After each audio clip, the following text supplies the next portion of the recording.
Good morning, ma'am. College Dunia welcomes you, and thank you for taking some time out from your busy schedule to have a session with us.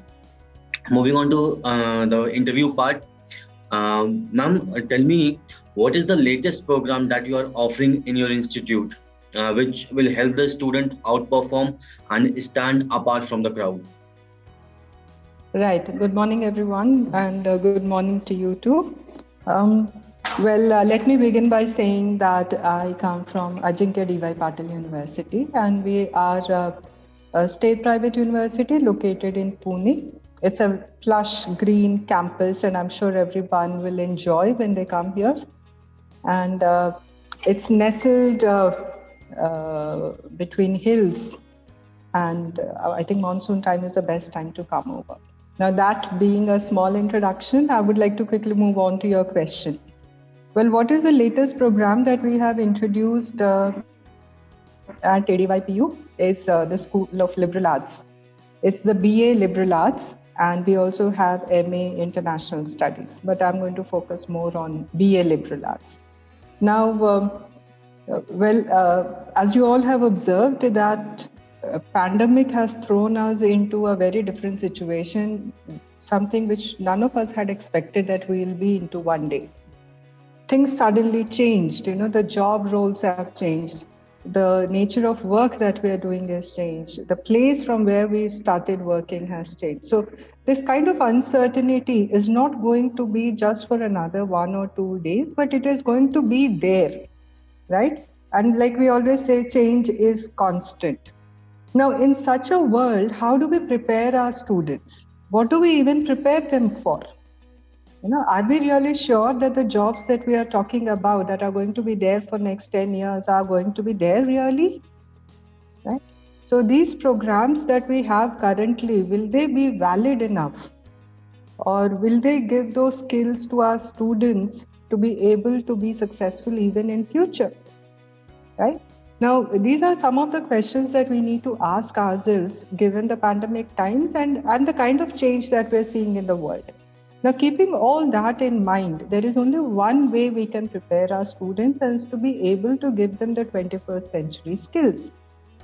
And that thoroughly is given to the fullest through a liberal arts program. So this is the program that we have introduced lately, and I'm very proud of it because I head the school, and it gives me immense pleasure to see our students learning what they have to learn, learning the skills to become successful people and to become good humans. I think we are losing touch with humanity, so this program definitely keeps us in touch with it. Rightly said, ma'am. Moving on to the next part, what are the factors that make this program the best for the students to opt? Yes. Now, many a times, if we have seen that some students in general, some students have a predetermined idea about what they have to select, what kind of programs should they go for, and they have something in mind already. But with so much of information that is available right now, and the variety of jobs that one can take up and be successful at, our children need more time to decide. One of the things is that they need more time to decide or explore their potentials. Now, liberal arts does exactly that. So what liberal arts program does is that it gives you time to decide and kind of rediscover oneself. So one's own interests, one's own potential, one's own skills and abilities. Now, once they are decided, so once they come to liberal arts program, we have an array of specializations, and our foundation here gives them the chance to explore each of these specializations. It's like tasting a little bit of everything and then finally deciding where exactly do they want to go, or what is the kind of specialization that they would like to take up. So I think that is the best part about liberal arts study. Okay. So we boast very much about the kind of learning ideology that we follow here at Ajinkya D.Y. Patil. we try to make our students, T-shaped learners. So when we talk about T-shaped learners, the horizontal line is about having breadth of knowledge. See, this world is not enough. In fact, I tell my students this world is not enough because there's so much knowledge one can acquire and equally apply it, right? The time that we have right now is not enough. So liberal arts program thoroughly and to the fullest talks about this T-shaped learning. So we have an array of specializations, number one, and a lot of other subjects that kind of give that holistic learning environment, right? So they go on to taking another specialization, which becomes the vertical line of the T. So we make the T-shaped professionals, and we're very proud of it. Okay. What will you say the best practices in the course you are offering? Well, the best practices is, in fact, the whole program is a wonderful program. So everything that we do is a best practice, right? But I would like to highlight a couple of things here. See, number one is these are all humanities and social sciences courses that we offer in our liberal arts program. Well, it is a convention people feel that humanities and social sciences are more to do with theory or the classroom teaching or just face-to-face teaching, but that's not true. I don't completely agree with that. So what we do is we have project-based learning, number one, and then we have the experiential learning, right? So these are the two things that we incorporate in our curriculum at every point, whether it is to do with teaching and learning process, whether it is to do with evaluations and assessments.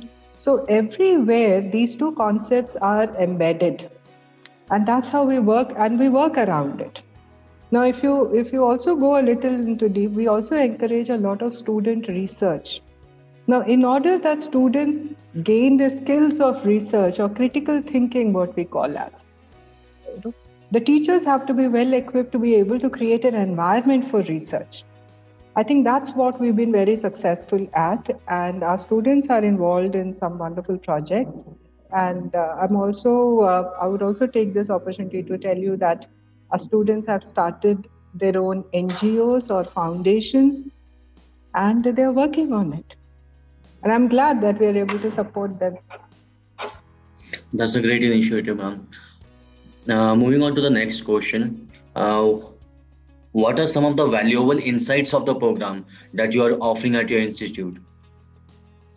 Well, I'll just give you a brief of what exactly is liberal arts and what are the programs or courses that we offer or the specializations that we offer. See, as I told you, we are striving to make the T-shaped professionals. And so the horizontal line of the T is always taken care of because we offer interdisciplinary courses to our students. So which means to say that if somebody wants to take up a course from another school, say for example, School of Film and Media, or School of Management, or School of Engineering as well. Now they have a choice to select these courses and they can proceed. I mean, they can move forward with it. Now that can be done not only in the foundation years, but it can also be done in the specialization years. Having said that, now the second part is the specializations that we offer. We offer English language and literature, then economics, psychology, international studies, and sociology. Now, if you look at these, so when I said that they get choice from different schools, they also get choice internally. That means a student who wants to go in for a psychology specialization can also do courses that come from maybe sociology or for that matter, English. Because that helps them to understand what interdisciplinarity is, right? See, there is no one program that can be offered in isolation, and there is no knowledge that is very, very isolated. Correct? So, in order to give them programs or knowledge which is as a whole, we try to offer these sort of inter-school and interdisciplinary choices. I think that's one of the best things that I can talk about right now.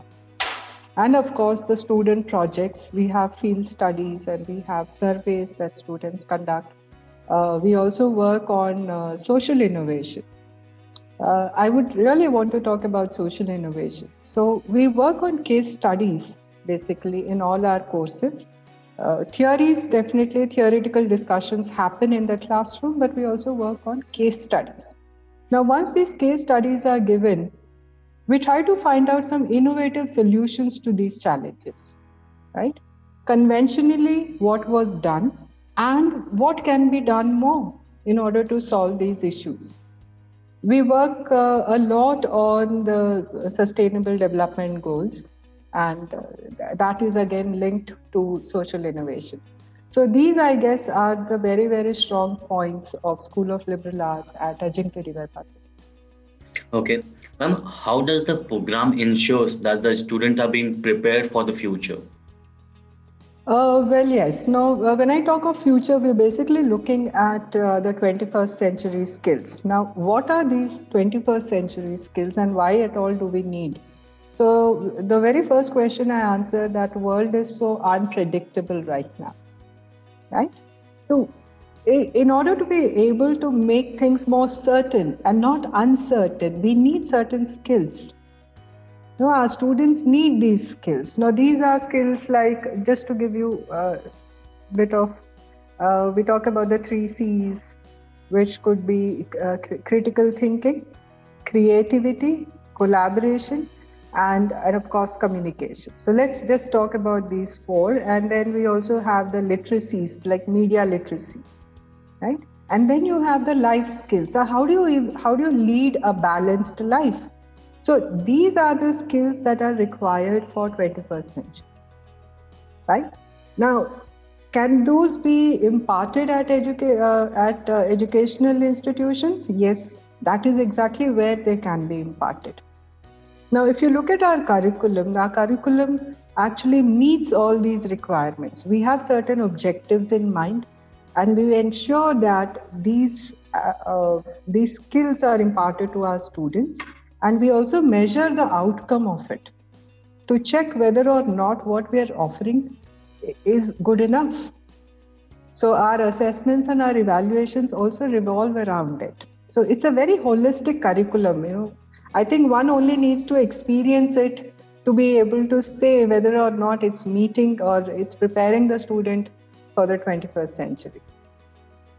Okay. Ma'am, how do you train yourself or your faculty to deliver these programs to the students? Oh, yes. See, as I spoke to you, that it's important that our faculty members are equally trained to meet the demands of our students, right? They can be very, very highly demanding. Now, it's out of my experience, I can tell you that the liberal arts students are, number one, very creative, very demanding in terms of acquiring knowledge. They have a certain thirst for knowledge, and they have this zeal to create or make a difference in the world. So that's what makes the liberal arts students very, very special. And I can't say that of the students that I have here, I can't point that one is doing better and the other is not, because everybody is so unique and is so packed with energy. It is so demanding at times. But yes, your question is that whether or not we are preparing our faculty members to meet these challenges. Yes, definitely. We have faculty development programs from time to time. And I must also say, and I'm not ashamed of it, but many a time we also learn from our students, especially the technology or especially the culture, the changing culture. So these are the things that we learn from our students. Now, what's more important here is not whether or not we are training our faculty, but are our faculty open to learning? Yeah? Are our teachers open to learning? So that's more important. Learning can come from any corner. It can come from students, it can come from a family gathering or anything. So the number of channels of getting knowledge or learning. But are we really open to it? Are we willing? I think that is the most pertinent question, and my answer to that is all faculty members at Ajinkya D.Y. Patil University share the vision of the university. And I think that is what makes it more important. And we are ever eager to learn and upskill ourselves and update ourselves. Yeah. So Okay. I hope I've answered your question. Yeah, definitely, ma'am. How do you tend to build an industry connect with this program? Well, yes, that's very important again, because we all know that at the end of the day, our students will have to find a job to work, or they should become entrepreneurs, self-employed. So either ways, our courses that we offer, through our courses that we offer, we try to build these entrepreneur skills and the skills to sort of work. So we have courses on communication skills or other soft skills. So that one way addresses this challenge of whether or not we are preparing them for industry. But yes, we are doing that. Now coming to how do we have this connect? Now, if you look at our team of our school, we have people who come from industry. We have experts who come from industry. We have experts coming from NGOs and other organizations who help us build this curriculum. So today I can sit here and design one and feel that I'm doing right, but that has to get validated from another expert source. So we have these industry experts on our board of studies, is how technically we call that, or our school team, and they help us to build a very, very strong curriculum. Now, apart from that, we also have certain agreements or MOUs with companies that bring us some projects which students can work on. That's the second thing, which is the industry academia projects. Now, the third point is, of course, we start our internships from the very first year. So we don't wait till, unlike other universities or other organizations, we don't wait for our internships to happen at the end of your academic program, which usually happens at the 6th semester, but we start from 2nd semester onwards. So how exactly we do at Liberal Arts is we send our students to NGOs in the first year so that they see how things are and what is the social structure right now and why these NGOs, why there is a need for NGOs and other organizations, number one. So this way they understand how to identify a social challenge or a social problem and what can be done about it, right? Then they move on, we send them to a company in the second year to understand how formally a job is taken up and what are the skills that are required. It's a general tendency to think that all of us just walk into ivory towers and we have this desk job, very cozy office and all that. But that may not be true for everyone. So we prepare our students by sending them to companies in the second year. They come back and tell us that, ma'am, you know what, this particular skill is required in order to be successful in a company. Now, we also are starting a program for our faculty members, who will also be going for internships of 1 or 2 months henceforth, so that our faculty members are also trained as to what these companies are looking at. Right? So that being second, and of course, in the final year, we offer them internships in their own specialized subject. So I think that is how we are maintaining this industry connect, and we're preparing our students for it. Okay.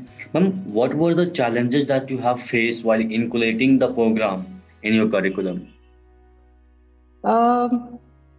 Well, you see, I wouldn't say we did have any challenges, but one thing that I would like to mention here, because it's a very beautiful program, Liberal Arts is a very beautiful program.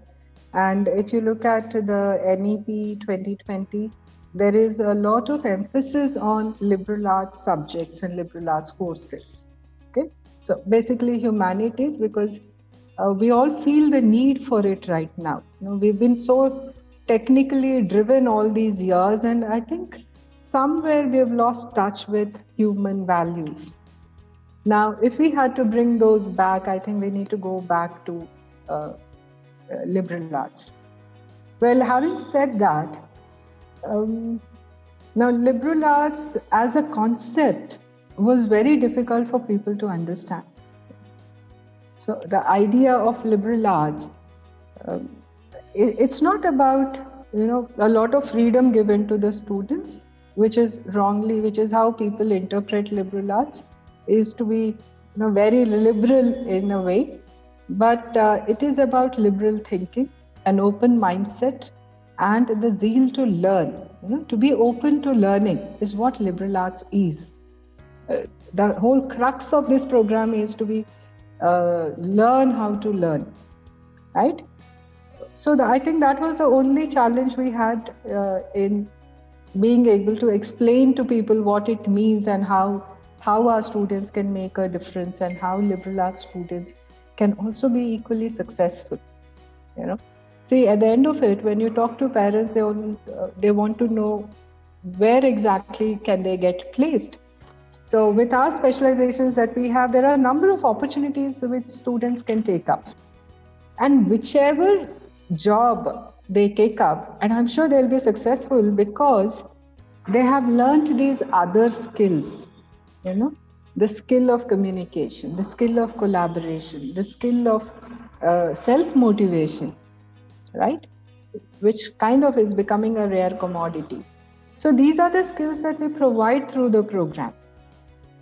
And I think that was the only challenge, and we have overcome that. People do understand how important liberal arts can be. I don't think it's a challenge anymore. Okay.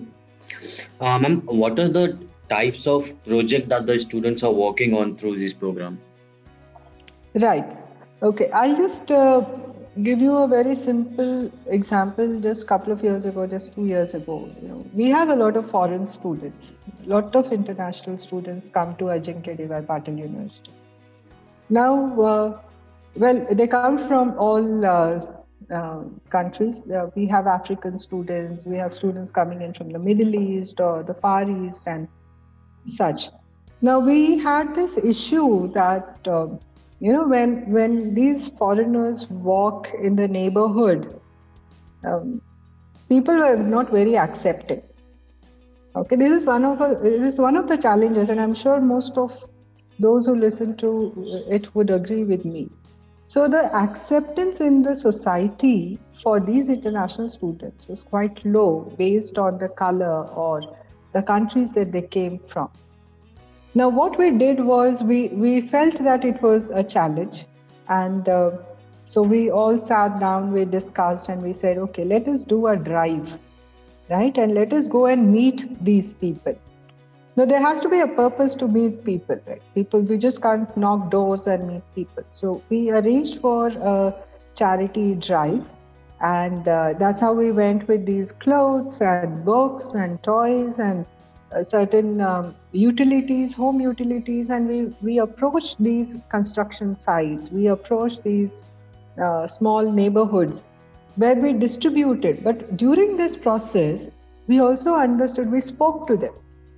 And I'm talking about international students, making an effort to speak in Hindi with all these guys. And next time, when they walked on the road, on the same road that they would pass every day, people didn't want to listen to them or talk to them. And then everything changed for it. So they got recognized on the roads, they were greeted, and they were also offered help if they wanted. So these are some of the projects that we have worked on, and we also work with other NGOs, and we take up a lot of drives, and we do that. Yes, if I have answered your question, because I can go on this. Yes, ma'am, definitely.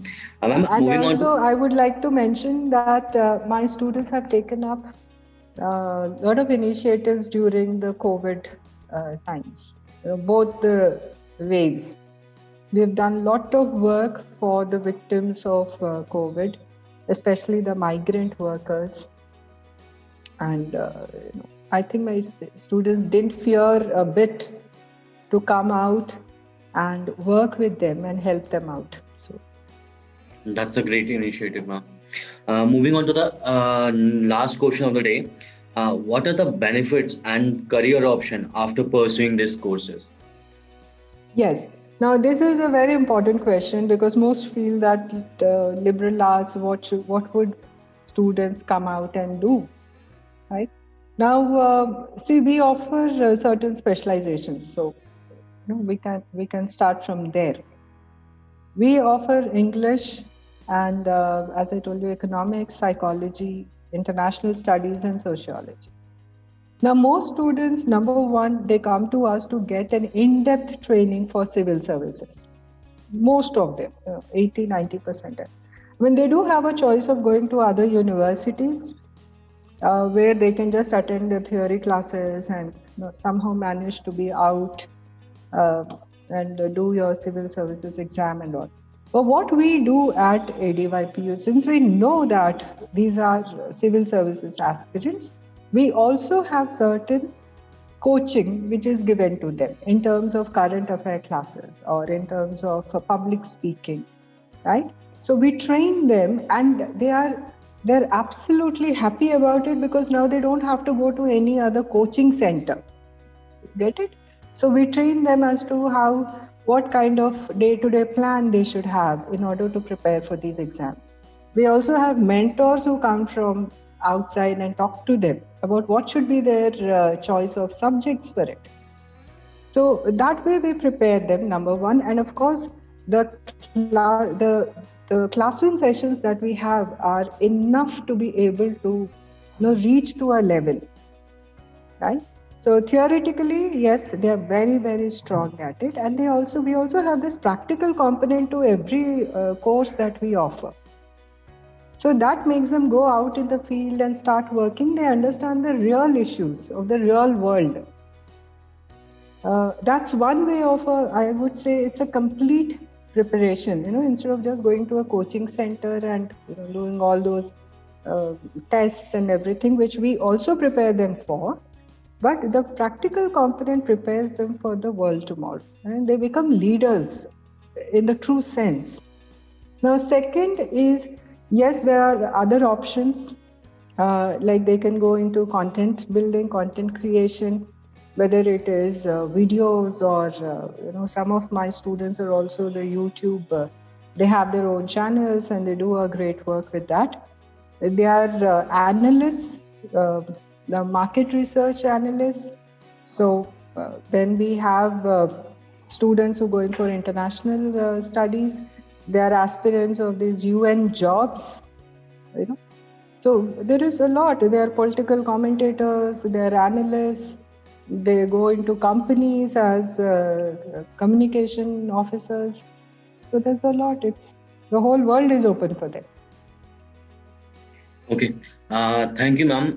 That was okay for today. And thank you for having us with us and giving us your time. It was a wonderful session with you. Thank you so much. I equally enjoyed it.